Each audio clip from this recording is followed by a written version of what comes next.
Hi అండి, welcome to స్వయం పాకం.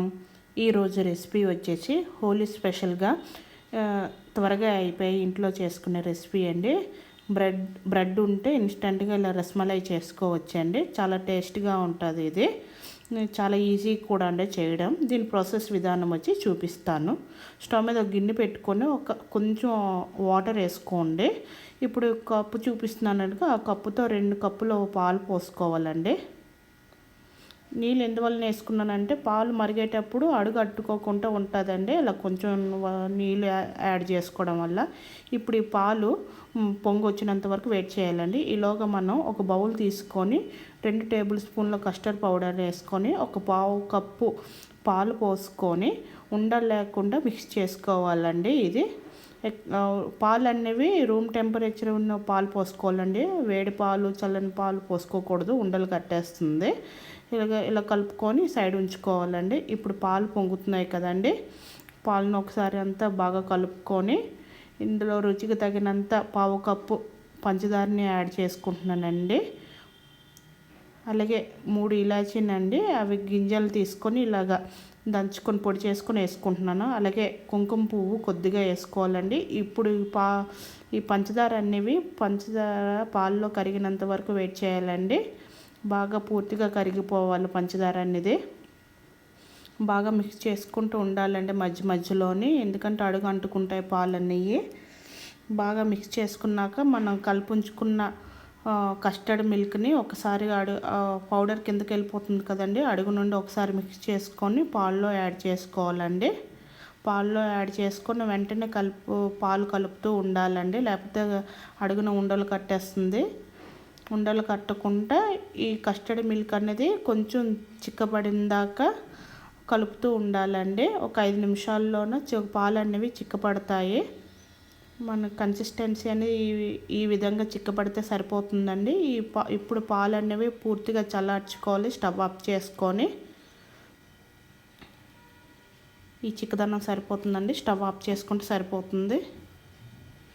ఇప్పుడు ఒక బౌల్ తీసుకొని ఒక పావు కప్పు మిల్క్ పౌడర్ అండి, మిల్క్ పౌడర్ తీసుకోవాలి, ఏ బ్రాండ్ అయినా పర్లేదు.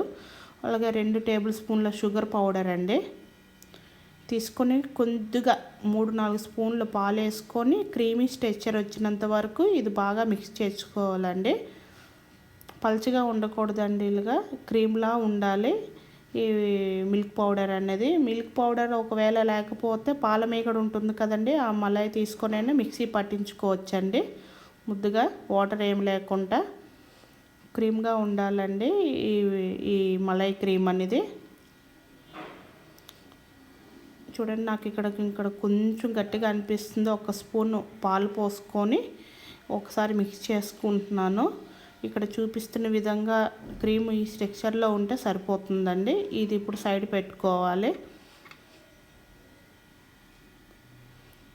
ఇక్కడ 4 మిల్క్ బ్రెడ్లను తీసుకుంటున్నానండి. నేను 4 బ్రెడ్ స్లైసులు తీసుకుంటున్నాను. మిల్క్ బ్రెడ్ అనేది బ్రౌన్ బ్రెడ్ అయినా ఏ బ్రెడ్ అయినా తీసుకోవచ్చండి. ఈ బ్రెడ్కి 4 సైడ్ ఎడ్జెస్ అనేవి ఇలాగా రిమూవ్ చేసుకోవాలండి. ఇక్కడ చూపిస్తున్న విధంగా ఎడ్జెస్ అనేవి ఇలా కట్ చేసుకొని సైడ్ తీసుకోవాలండి. ఈ ఎడ్జెస్ అనేవి బ్రెడ్ క్రమ్స్ కింద యూజ్ చేసుకోవచ్చండి మనం.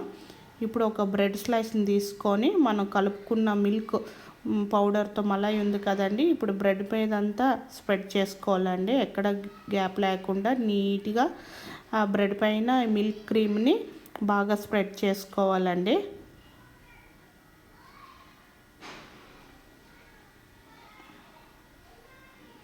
ఇలా స్ప్రెడ్ చేసుకున్న దానిపైన డ్రై నట్స్ అండి, కాజు, బాదం, పిస్తాతోని గార్నిష్ చేసుకోవాలండి. తినేటప్పుడు నోటికి పలుకులు తగిలితే బాగుంటుంది. ఇంకో బ్రెడ్ స్లైస్తో పైన కవర్ చేసుకోవాలండి. ఇప్పుడు ఇలా కవర్ చేసుకొని కొంచెం గట్టిగా అద్దె పెట్టుకొని మనం నచ్చిన షేప్లోని ఇవి బ్రెడ్ని కట్ చేసుకోవాలండి. నేను ట్రయాంగిల్ షేప్లో ఈ బ్రెడ్ని కట్ చేసుకుంటున్నాను ఇక్కడ చూపిస్తున్న విధంగా. ఇలాగే మిగతా బ్రెడ్ని కూడా ఇలాగే ఈ ప్రాసెస్లోనే మలై క్రీమ్ అప్లై చేసి కట్ చేసుకోవాలండి. ఇక్కడ నేను ఒక చిన్న ట్రేని తీసుకుంటున్నాను. ట్రేలోని బ్రెడ్ స్లైస్ని అరేంజ్ చేసుకుంటున్నాను. ఒకదాని తర్వాత ఒకటి ఇలా బాగా ట్రేలోని బ్రెడ్ స్లైస్ని బాగా అరేంజ్ చేసుకున్నాక ఇప్పుడు మనకు కస్టర్డ్ మిల్క్ ఉంటుంది కదండి, రబడీ అనేది దీనిపైన బ్రెడ్ పై నుంచి వేసుకోవాలండి. వీడియోలో చూపిస్తున్నట్టుగా బ్రెడ్ పై నుండి బ్రెడ్ బాగా తడవాలండి, బాగా మునిగినంతవరకు ఈ కస్టర్డ్ మిల్క్ అనేది వేసుకోవాలి.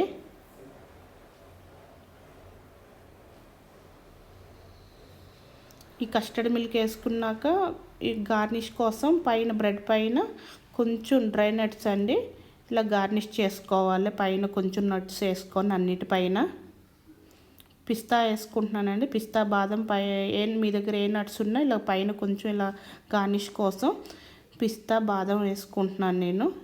మీకు నచ్చిన నట్స్ వేసుకోండి మీ దగ్గర ఉన్నవి. ఇలాగే ఈ రసమలాయిని ఫ్రిడ్జ్లో 3 నుంచి 4 గంటలు పెట్టుకొని సర్వ్ చేసుకుంటే చల్లగా బాగుంటుందండి. ఇది చాలా టేస్ట్గా కూడా ఉంటుందండి. మీరు కూడా ట్రై చేసి ఎలా ఉందో నాకు కామెంట్ సెక్షన్లో తెలియజేయండి.